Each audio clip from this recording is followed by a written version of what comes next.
Let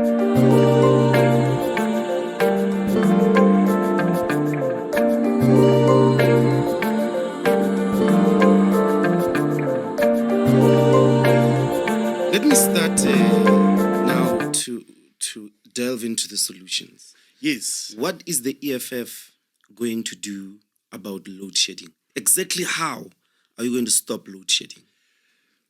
So to understand the situation of electricity in South Africa, one is that we must understand the situation of electricity in South Africa. So South Africa has got access to 54,000 megawatts of installed electricity capacity. So 54,000 megawatts is 54 gigawatts. That is just like the number that is got to be. And primarily, the 80% of that comes from coal, where the whole coal combustion process is turned into electricity. A larger component of it coming from Mpumalanga and Limpopo province, because that is where the coal reserves are and the power stations are to produce electricity. And then there's another component of electricity that comes from nuclear. There's a nuclear power station called Kubek in the Western Cape, which produces almost 2,000 megawatts of electricity in South Africa. But also we're taking electricity from a hydroelectric power station called Cabora Bassa, which is in Mozambique. From 1975 this way, we've had high voltage power transmission lines from Mozambique bringing electricity into South Africa as part of the pool which South Africa has for electricity generation. The reason why we've got load shedding in South Africa today is because the coal power stations are not optimally functioning. They're not working to full capacity to generate the necessary electricity that is needed for all households and businesses and industry and public institutions to have dependable electricity. And the reasons why they are not fully functioning is because, one, there are internal maintenance issues in Eskom which are not being handled properly, but two, Eskom has been operating on a policy framework that seeks to disable or to disintegrate the coal power stations with the view that they are going to transit towards the renewable energy sector, like where you're going to get electricity from the wind or you're going to harvest the sun, with the hope that such is going to provide high voltage, dependable electricity for everyone else there. And that policy direction has dismally failed. It has resulted in us having load shedding because without the base load electricity, which is coal, you cannot rely on the intermittent energy sources such as wind and solar as a basis for electrification of the entire country. And that is where we are now, that we have got a government that has purposefully neglected the base load of our electricity. And that is why we then say as the EFF that one of the things which we are going to unapologetically do is to focus our maximal attention on optimal functioning of coal power stations.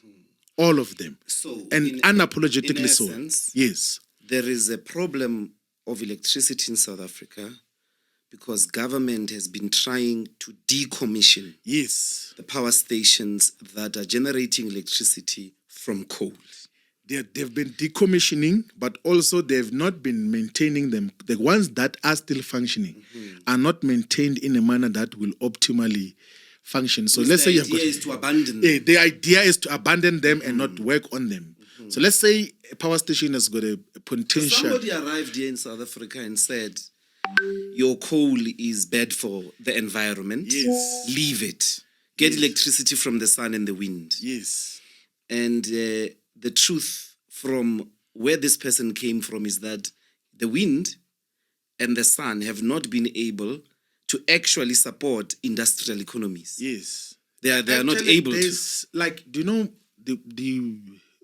the wind and the sun, particularly the sun, there is a lot of questionable science around what it can do to electrify industry and mining. Like, so when you try to plug electricity that comes from solar sources into high voltage power transmission lines, it doesn't arrive at the destination.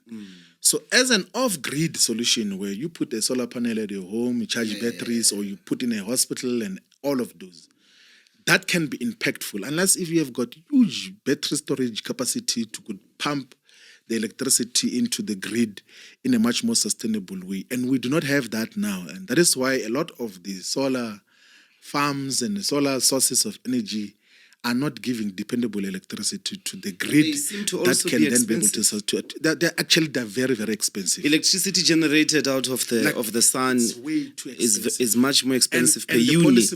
And then the manner in which the policy environment has been shaped in South Africa is such that Eskom is compelled to pay those sources of electricity because they are the sole monopoly transmission company in South Africa that has got high voltage transmission of the entirety of electricity in South Africa. So how will you get into government on the 30th of May? Yes.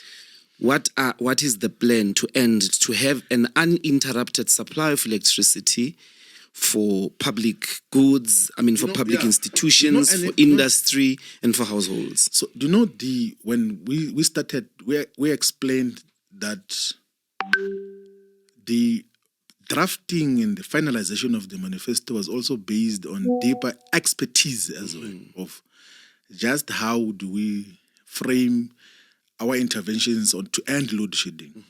We can say now without any fear of contradiction that the people who contributed to the EFF's chapter on electricity, on how to end load shedding, are people who have led Eskom at a very high level. And when they led Eskom, there was no load shedding. It's people who know how to end load shedding. Brian. So yeah, of course, of course. Not only him, not only him, even Matela Kuku as well. Like much and very substantial, clear contributions. Like ourselves, we know that we cannot move away from coal as a base load of electricity. From a policy point of view, we insist on that. But the detail which the experts come with is just how do we have a proper system of power stations maintenance and how we're going to make sure that there is no load shedding in the entirety of South Africa. So currently, the EFF is the only party that has got a far much more believable and clear plan as to how we're going to end load shedding, because we've got the capacity of people who can be able to do that and the resources that can be dedicated to ending load shedding. There's no one else who can end load shedding in South Africa, but also additional to that, we need to commission additional generation of electricity in South Africa. How many megawatts do you think will be an optimal requirement? A requirement for optimal function of South Africa's economy South Africa has got the 54,000 installed, but currently we're operating between 22,000 to 26,000 megawatts of electricity. That is what causes the load shedding. If we're to take that to 32,000, 35,000 megawatts on a constant basis, there will not be load shedding in South Africa. And of course, there are other measures that must be looked into to then ameliorate or to deal with load shedding, because there are some not so economically useful huge users of electricity, like the aluminum smelters in Richards Bay and in KZN. So you find one aluminum smelter, which if you were to gauge their economic contribution, it's not that significant. It can't even shift 0.001% of the economy if we were to close them. But they currently consume upward of 2,000 megawatts in one smelter. So those issues must be looked into as to just how do we reduce the consumption by the high consumption areas. And then we then focus on areas which are labor absorptive, are protecting jobs of our people and about the social well-being of our people without ever-ending electricity. So those are some of the dynamics that must be looked into. But the emphasis which I wanted to make was to then have to build additional electricity capacity at a generation level. That we need to commission, in the manifesto we say it must be 6,000 megawatts nuclear power station, which can be done in a fiscally neutral way without expending money of the state. We can give a power purchase agreement to companies that build the nuclear power stations, and then we say, build this operate it for a period of 20 years and then transfer it to the state after a period of 20 years. Like the Gautrain. Gautrain is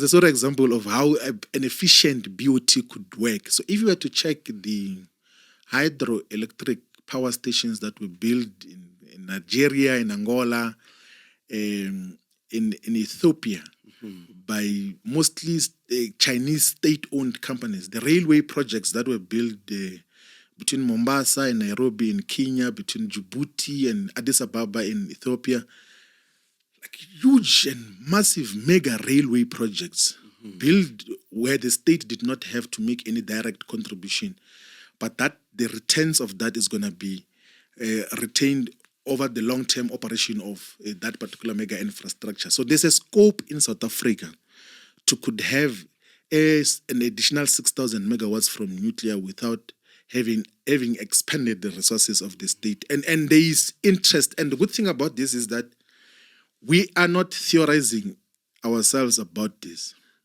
We've had engagements with very reputable institutions, including Rosatom as well, which have got capacity to could build a proper, sustainable nuclear capacity in South Africa. And it's one of the issues which, when we then take over power, we must then prioritize to stabilize the supply generation of electricity.